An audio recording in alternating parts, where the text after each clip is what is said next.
Kabarnya hari ini, saudara, di tengah keadaan yang semakin tidak menentu, ya kita harus tak percaya bahwa Dia Tuhan yang selalu menyertai kita, ya bahkan apapun. Mari kita tetap melihat dengan cara pandangnya Tuhan, tetapi jangan terlena. Ini adalah waktu-waktu kita harus berjaga-jaga hari-hari ini. Kenapa? Karena ya kita melihat keadaan dunia, ya sesuatu yang menakutkan ada di depan mata saudara, ya. Jangan merasa aman, jangan merasa nyaman. Iya, saudara, bagian kita adalah melakukan apa yang harus kita lakukan. Keadaan zaman biarlah Tuhan yang menentukan, tetapi kita harus pastikan kita dalam keadaan yang siap. Hari ini tema dari gereja adalah tubuh kita sebagai bait Allah, ya. Kalau kita menyadari akan hal ini, saudara, kita akan tahu semua boleh hancur. Tetapi kalau kita percaya Tuhan ada di dalam diri kita, Tuhan ada di dalam tubuh kita, dalam baitnya, maka tidak ada yang perlu kita takutkan. Ya, bagian kita adalah hari-hari ini mempersiapkan diri, benar-benar menyadari bahwa tubuh kita ini adalah bait Allah, bait Roh Kudus. Dan kalau kita tahu tubuh kita bait Allah, bait Roh Kudus, apa yang harus kita lakukan? Mari kita buka bersama, ya. 1 Korintus pasal yang ketiga, ini ayat yang saya dapat dari gereja saudara, ya. 1 Korintus pasal yang ketiga ayat yang ke-16 saudara. Kita lihat bersama 1 Korintus pasal 3 ayat yang ke-16, kita baca bersama, ya 1, 2, 3. Tidak tahukah kamu bahwa kamu adalah bait Allah dan bahwa Roh Allah diam di dalam kamu. Ayat yang ke-17, coba kita baca. Jika ada orang yang membinasakan bait Allah, maka Allah akan membinasakan dia. Sebab bait Allah adalah kudus dan bait Allah itu ialah siapa? Kita, saudara dan saya. Ya, tidak tahukah kamu bahwa tubuhmu itu adalah bait Allah, bait Roh Kudus yang diam di dalam kita. Jadi saudara, kalau zaman perjanjian lama dulu Tuhan berdiam di dalam baitnya, dalam bait Allah yang dibangun oleh bangsa Israel. Tetapi ketika di masa kasih karunia ini, Yesus Kristus datang ke dalam dunia, lalu Dia pergi meninggalkan kita. Yesus mati dan Dia pergi secara tubuh, Dia tidak ada lagi di dunia. Tetapi Dia berkata, jangan takut, aku memang pergi, tapi lebih baik aku pergi supaya Roh Kudus itu, Roh Allah itu diberikan. Dan ketika Roh Allah itu diberikan, di mana Dia berdiam saudara? Di dalam tubuh, di dalam hidup kita. Ya, jadi sekarang ini Tuhan bukan hanya ada di baitnya, bukan hanya ada di gereja secara gedung, tetapi kita harus tahu lebih lagi bahwa Tuhan itu berdiam di dalam diri saudara dan saya sebagai baitnya. Makanya ayat ini berkata, tidak tahukah kamu bahwa kamu itu adalah bait Allah dan bahwa Roh Allah itu diam di dalam kita saudara. Waktu kita menyadari akan hal ini, harusnya kita berkata, wow, luar biasa. Tuhan berada di dalam kita, Dia tinggal di dalam kita. Makanya kalau Tuhan ada dan tinggal dalam kita, harusnya. Ketika kita tahu Tuhan tinggal dalam tubuh kita, harusnya orang yang dalam dirinya berdiam Roh Allah, mulutnya enggak kotor lagi, katakan. Harusnya kelakuannya juga tidak sembarangan lagi. Kenapa? Karena Roh Allah ada di dalam kita. Kalau Roh Allah ada di dalam kita, suami istri berantem, kita sadar, oh ada Roh Allah tinggal di dalam hidup kita. Makanya kita juga berantemnya berantem yang kudus, amin. Bagaimana berantem yang kudus? Kita nggak bisa hindari. Yang namanya kita beda pendapat, salah paham, itu manusiawi. Tetapi ketika engkau marah, kata firman Tuhan, jangan sampai engkau berbuat dosa. Waktu orang menyadari bahwa tubuhnya adalah bait Allah, bait Roh Kudus, dia tidak akan sembarangan. Ya, tema bulan ini menjaga kesehatan tubuh saudara. Dan subtema hari ini adalah tubuhmu itu adalah bait Allah, bait Roh Kudus. Kalau kita tahu tubuh kita bait Allah, bait Roh Kudus, kita juga akan menjaga kesehatan tubuh kita. Tidak sembarangan ya kita makan saudara ya. Ada orang-orang itu kalau makan cabai saudara, ya lupa diri, ya makan cabai itu makan sampai ya bukan soal kita jago atau tidak, bukan soal kita bisa atau tidak. Ya tetapi ingat tubuhmu itu bait Allah loh. Engkau tahu makan cabai berlebihan itu bikin pecah usus. Ya dulu teman sekolah Alkitab suami saya meninggal karena kebanyakan makan cabai. Ya benar lambungnya pecah saudara. Bukan soal kita ya makan duren, makan babi boleh. Ya, tetapi saudara ingat semua ada takarannya. Ada orang yang tiap hari saudara ya. Ingat loh ketika kita menjaga bait Allah ini tubuh kita sebagai bait Allah. Maka dalam segala hal kita jaga. Makan yang haram ya. Orang bilang ya babi itu dulu diharamkan. Ya kenapa ya pasti ada sebabnya. Sekarang seorang Kristen bilang semua boleh tapi jangan tiap hari. Ya jangan tiap hari. Apa juga boleh tetapi dijaga. Ya segala sesuatu itu boleh kata Rasul Paulus. Tapi segala sesuatu itu tidak berguna. Apalagi yang kita tahu merusak tubuh. Ya ada orang-orang yang tidak bisa menjaga tubuhnya. Saya ingat saudara dulu ada seorang hamba Tuhan. Saya sangat diberkati dengan kisah hidup dari hamba Tuhan ini. Dan jujur saya banyak dulu beli buku-bukunya. Yaitu Smith Wigglesworth. Dia adalah seorang penginjil yang luar biasa dipakai Tuhan. Waktu dia pergi menginjil saudara ya istrinya pergi menginjil. Dia ini jadi tukang perbaiki pipa ledeng dulu sebelum sekolah. Dia gak bisa baca. Tapi dia cuma bisa baca Alkitab. Ya, lalu satu kali istrinya pergi pelayanan misi penginjilan. Tiba-tiba meninggal istrinya di tempat pelayanan. Dibawa pulang saudara ya. Jenazahnya dibawa pulang lalu Smith Wigglesworth ketika melihat istrinya terbaring di dalam peti dia berdoa. Dia perintahkan istrinya dalam nama Yesus bangun. Istrinya bangun keluar dari peti. Karena dia disertai Tuhan dan memiliki kuasa yang sangat luar biasa. Ketika istrinya bangun, istrinya bilang, jangan kamu tahan, sudah waktunya aku kembali kepada Bapa. Tugasku sudah selesai, biarkan aku pergi. Dia doa lagi, istrinya mati lagi. Luar biasa gak saudara?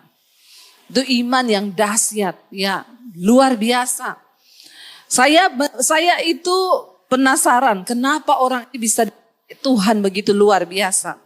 Saya baca kisah-kisah hidupnya saudara. Satu kali dia mau pergi pelayanan penginjilan dengan seorang rekannya. Naik motor di luar kota. Dia tanya sama temennya, mana jaketmu? Gak usah lah, cuma deket kok. Gak apa-apa. Smith Wigglesworth bilang, kita tidak akan berangkat sebelum kamu cari jaketmu. Kenapa? Tubuhmu itu bukan milikmu loh. Itu milik Tuhan. Kamu harus menjaga tubuhmu ini. Kenapa? Karena satu saat nanti kalau Tuhan datang, Tuhan akan memintai pertanggungan jawab atas apa yang engkau perbuat dengan tubuhmu. Kamu harus pakai jaket karena ini bukan milikmu. Wow saudara. Di situ saya melihat kenapa Smith Wigglesworth dipakai Tuhan dengan luar biasa. Karena dia begitu menghargai. Tubuh ini miliknya Tuhan, saudara gak boleh sembarangan. Bapak-bapak yang perutnya mulai agak gede nih. Ya, maaf loh ya, kita sedang berbicara tentang kesehatan tubuh. Saya tuh kadang kalau lihat bapak-bapak yang perutnya gede banget tuh saya bilang sama suami saya. Itu bapak kok gak capek ya? Saya aja dulu hamil ya 9 bulan. 9 bulan tuh saya capek loh bawa perut segede itu loh. Saya bilang sama suami saya, kamu jangan sampai kayak gitu ya. Kenapa? Capek bawa perut segede itu loh. Saya dulu cuma 9 bulan saudara. Itu aja saya serasa ngep ya gak bisa napas. Jadi bapak-bapak tubuhmu itu adalah baitnya.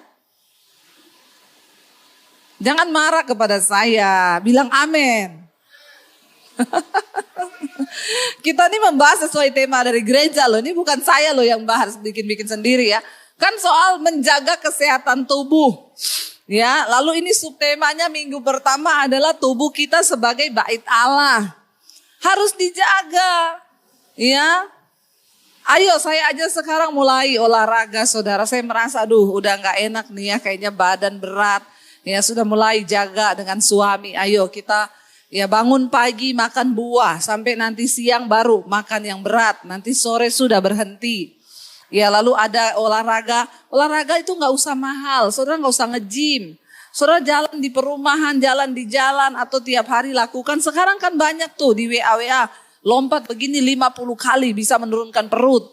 Ya, terus nanti apa itu bisa menurunkan perut. Itu gampang saudara. Saudara bisa bayangkan kalau perut kita juga dipenuhi lemak, nanti jantung terbungkus lemak. Ya, nanti lambung kita terbungkus lemak, paru-paru terbungkus lemak. Ya, itu berarti kita juga tidak menjaga tubuh kita sebagai bait Allah, bait Roh Kudus. Ya, ibu-ibu, mari kita juga menjaga tubuh kita, ya, bukan dengan operasi plastik. Memperindah hidung, dimancungin, itu bukan menjaga. Soalnya ada ibu-ibu yang saya bilang, ibu tuh operasi plastik terus. Ini kan tubuh saya bait Allah, Bu. Jadi saya perindah, Bu. Ya itu bukan perindah, itu mengikuti hawa nafsu daging. Ya mari kita jaga ya, kurangi makan pedas yang berminyak-minyak, kita jaga tubuh kita, makan seadanya secukupnya. Ya itu cara kita menjaga bait Allah ini, tubuh yang hidup. Lalu saya ingin kita baca saudara, jadi ingat tadi ayat yang 17 bilang apa?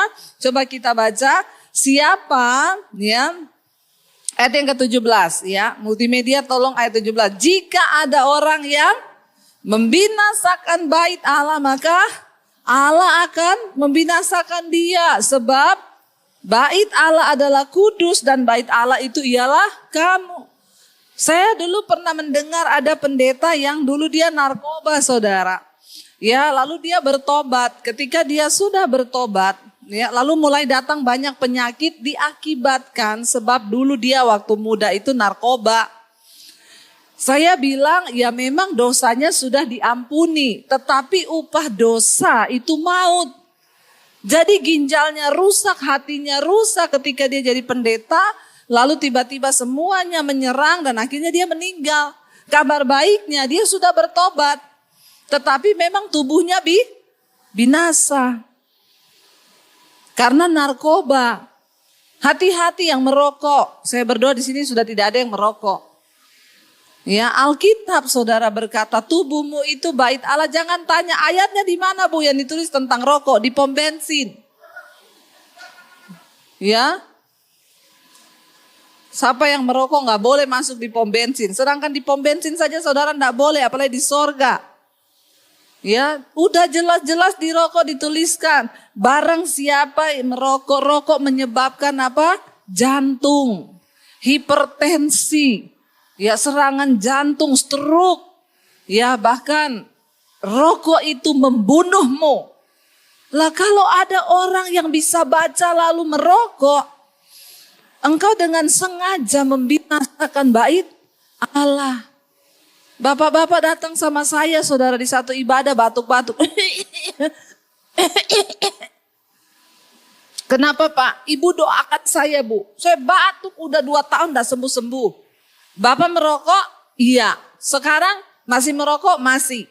Bapak biar saya mau tumpang kaki juga, Bapak tidak mungkin sembuh.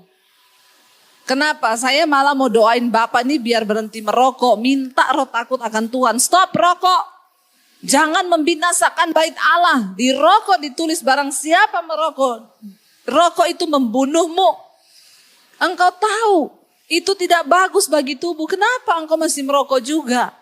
Ingat ayat ini tidak main-main. Ya, jika ada orang yang membinasakan bait Allah, maka Allah sendiri yang akan membinasakan dia loh. Ngeri saudara, tubuh kita bait Allah. Barang siapa yang membinasakan bait Allah, maka Allah yang akan membinasakan dia. Sebab bait Allah adalah kudus dan bait Allah itu ialah kamu. Jangan pernah membinasakan bait Allah tubuhmu sendiri. Ya, yang suka begadang kalau malam. Engkau alasan saya kerja Bu. Atau masih lihat handphone sampai jam 1, jam 2 malam. Bertobat. Ya, orang yang tidak tidur ya semalam itu dia sama dengan kehilangan energi untuk 3 hari engkau menyiksa dirimu. Jadi saudara, baik-baiklah menjaga tubuh, bertobat ya. Tubuh ini bukan milik kita. Bukan seenak-enaknya saudara begadang, mainan HP sampai jam 3, sampai jam 2 malam. Engkau menyiksa tubuhmu, engkau berusaha ya harus bertobat. Ya, dari segala hal-hal yang merusak tubuh. Kenapa? Karena barang siapa membinasakan tubuh, maka Allah akan membinasakan dia. Karena bait Allah itu kudus dan bait Allah itu adalah kamu. Hormati, sayangi dirimu. Karena ini tempat Tuhan berdiam. Nah, yang pertama bagaimana kita menjaga kesehatan tubuh? Yang pertama tadi soal makanan, soal apa? Lalu yang kedua, mari kita lihat saudara, kita harus menjaga bait Allah ini. 1 Korintus yang ke-6 ayat yang ke-13. 1 Korintus pasal 6 ayat yang ke-13, kita baca sama-sama. Ya, ini dia. 1, 2, 3, makanan adalah untuk perut dan perut untuk makanan. Tetapi kedua-duanya akan dibinasakan Allah. Tetapi tubuh bukanlah untuk percabulan, melainkan untuk Tuhan. Dan Tuhan untuk tubuh. Ayat yang ke-14. Allah yang membangkitkan Tuhan akan membangkitkan kita juga oleh kuasanya. Tunggu ya. Ini kok. Iya, ayat yang ke-15.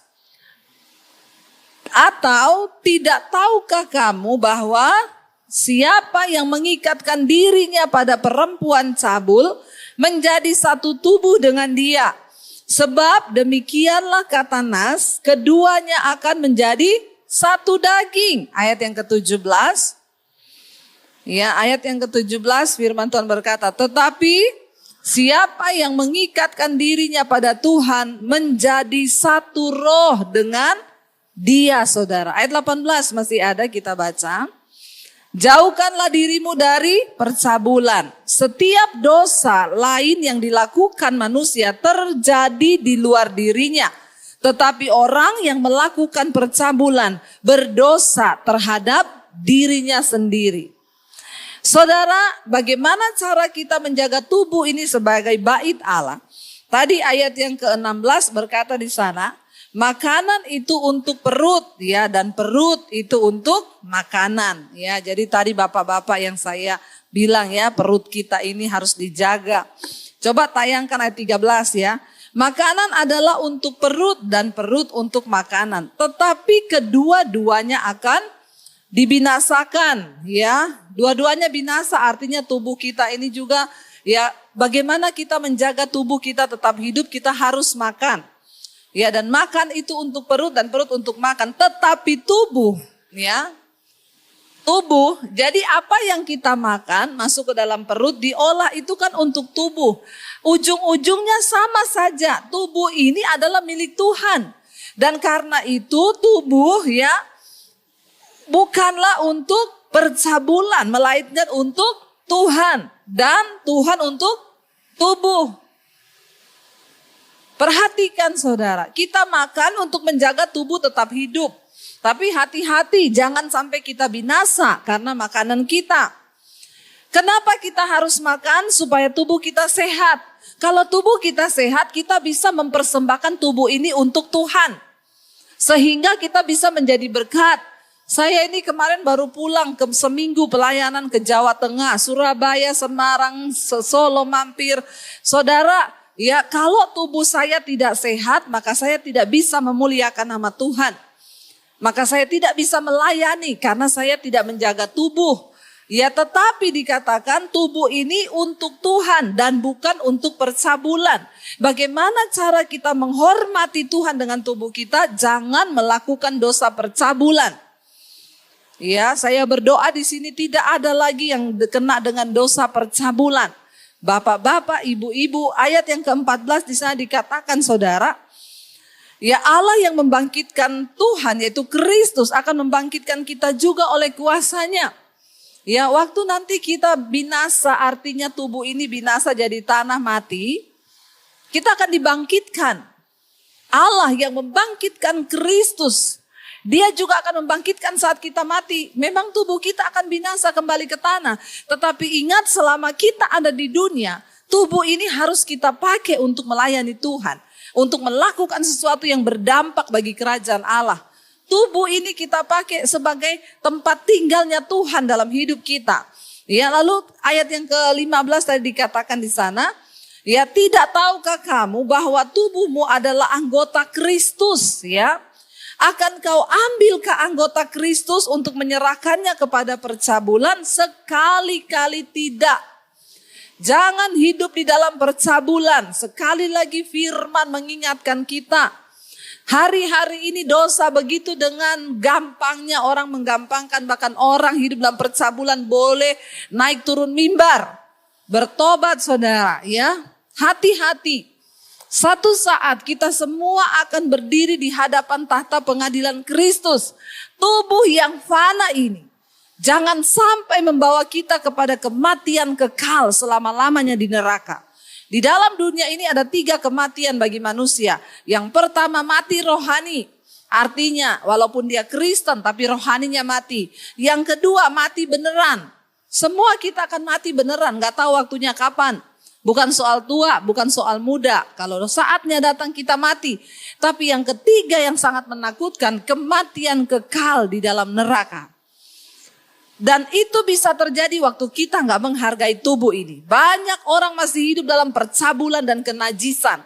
Tapi tiap minggu mereka ke gereja, bahkan ada yang melayani Tuhan. Tapi masih hidup dalam percabulan. Tuhan bilang, akan kau ambilkah anggota Kristus ini untuk kau serahkan kepada percabulan? Sekali-kali jangan saudara. Ya, ayat yang berikutnya, ayat yang ke-16 dikatakan di sana. Atau tidak tahukah kamu bahwa siapa yang mengikatkan dirinya pada perempuan cabul atau pada laki-laki cabul menjadi satu tubuh dengan dia. Makanya tidak gampang orang kalau sudah jatuh dalam percabulan melepaskan diri susah. Ada orang datang sama saya, Bu, doakan saya belum menikah, saya itu tiap hari ke pelacuran. Bu, doakan saya biar saya punya jodoh, Bu. Kalau saya dapat jodoh, ya, maka saya pasti tidak akan ke pelacuran. Saya bilang tidak. Jalan keluar bukan dapat jodoh. Kalau kamu tidak dilepaskan dari roh percabulan, kasihan malah jodohmu. Kamu nikah, kamu akan tetap ke pelacuran. Karena itu roh. Justru bereskan dulu hidupmu dari percabulan, baru kamu berdoa minta jodoh sama Tuhan. Jangan cari jodoh karena kamu sudah terikat dengan percabulan. Itu salah.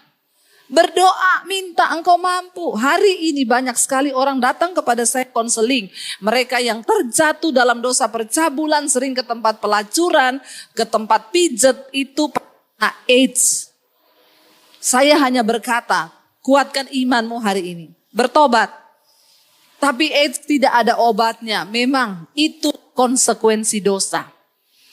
Bertahan di dalam iman. Kapanpun Tuhan panggil mati, ya sudah terserah. Karena orang kalau sudah kena AIDS, dia bisa mati cuma karena flu. Dia bisa mati cuma karena kena sakit apa saja langsung mati. Kenapa? Karena AIDS itu menghantam ke sistem kekebalan tubuh. Jadi saudara, hati-hati. Ayat ini berkata, barang siapa yang kena dengan dosa percabulan, menjatuhkan dirinya pada percabulan, dia akan menjadi satu tubuh dengan orang yang dia lakukan percabulan itu. Makanya tidak mudah untuk bisa lepas. Kenapa? Karena menjadi satu daging. Demikianlah kata Nas, keduanya akan menjadi satu daging. Sebab dosa percabulan terjadi di dalam tubuh. Ingat, Alkitab dengan jelas mengingatkan Tuhan untuk tubuh. Dan tubuh bukan untuk percabulan. Mari kita menjaga kekudusan bait Allah ini saudara. Ya, mari kita jaga hidup kita. Kalau lihat film porno gimana Bu? Itu sama dengan roh percabulan dan kenajisan. Jangan engkau bawa masuk ke dalam tubuhmu saudara. Hari-hari ini kita berdoa.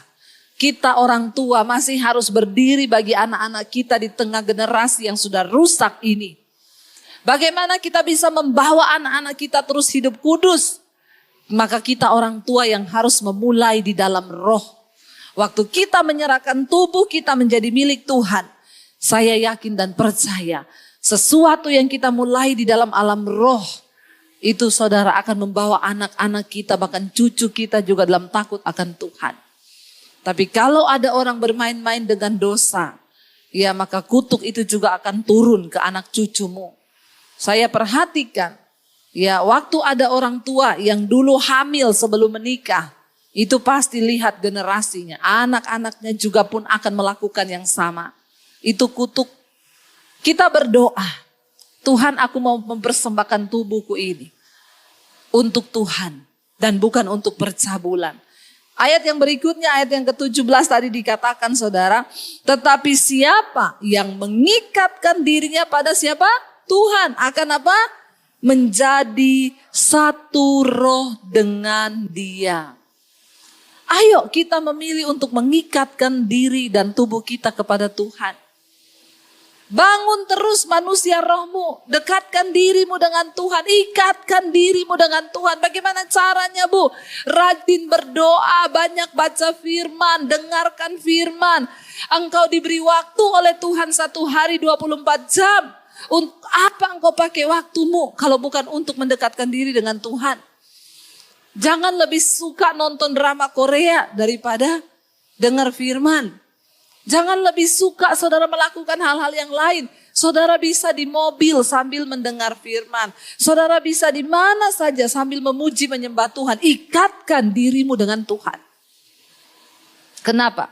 Karena barang siapa mengikatkan dirinya pada Tuhan, menjadi satu roh dengan Tuhan. Orang bertanya, Bu, bagaimana untuk bisa hidup kudus? Susah bagi saya, hidup kudus gampang.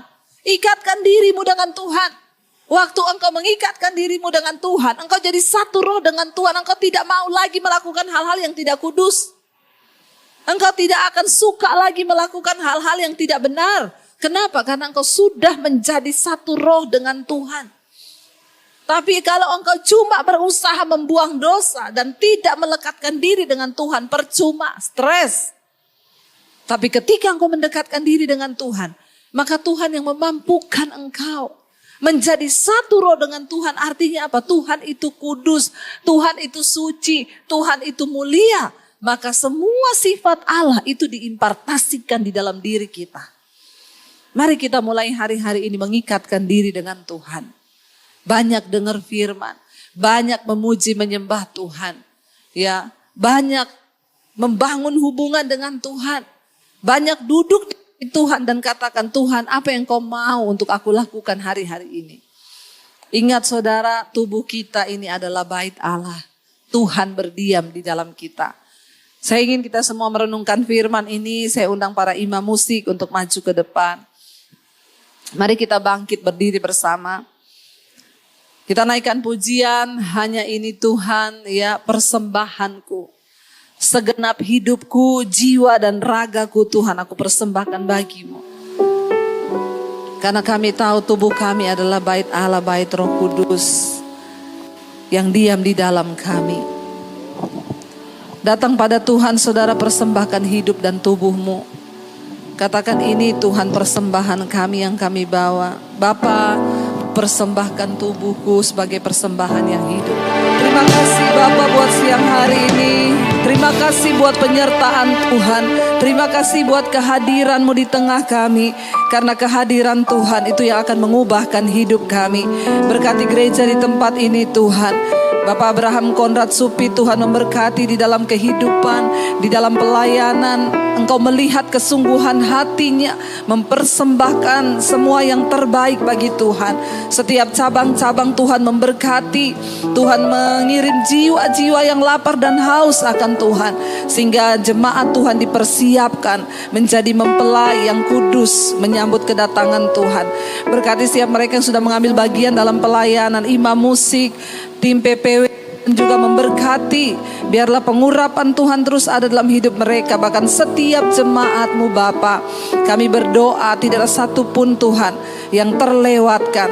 Kami melepaskan berkat bagi Indonesia. Shalom Indonesia. Damai sejahtera-Mu ada atas bangsa kami. Di tengah kesulitan yang sedang terjadi hari-hari ini, Tuhan turut bekerja. Kami juga melepaskan berkat bagi negara yang sedang berperang, bagi Rusia dan juga Ukraina Tuhan, kami berdoa di dalam nama Yesus, jamahan Tuhan terjadi buat kedua presiden di bangsa ini, agar mereka boleh merendahkan hati dan perang boleh dihentikan Bapa, supaya korban jiwa tidak semakin banyak. Tuhan tolong turut bekerja di dalam segala sesuatu. Terima kasih Bapa buat siang hari ini. Kami percaya kami pulang dengan perubahan yang dari Tuhan. Hidup kami diubahkan, usaha pekerjaan kami diberkati Tuhan, kesehatan kami diberkati Tuhan, keuangan kami diberkati Tuhan, agar kami menjadi berkat bagi banyak orang. Mari buka hati dan tanganmu saudara hari ini. Angkat hatimu kepada Tuhan. Diberkatilah engkau dalam hidupmu, diberkati rumah tanggamu, diberkati pekerjaanmu, diberkati keuanganmu, diberkati pertumbuhan imanmu. Karena itu terimalah kiranya berkat dari Allah Bapa, cinta kasih Tuhan Yesus Kristus, penyertaan Allah Roh Kudus memberkati hidupmu mulai hari ini, bahkan sampai kali yang kedua Tuhan Yesus datang kembali menjemput setiap kita. Namamu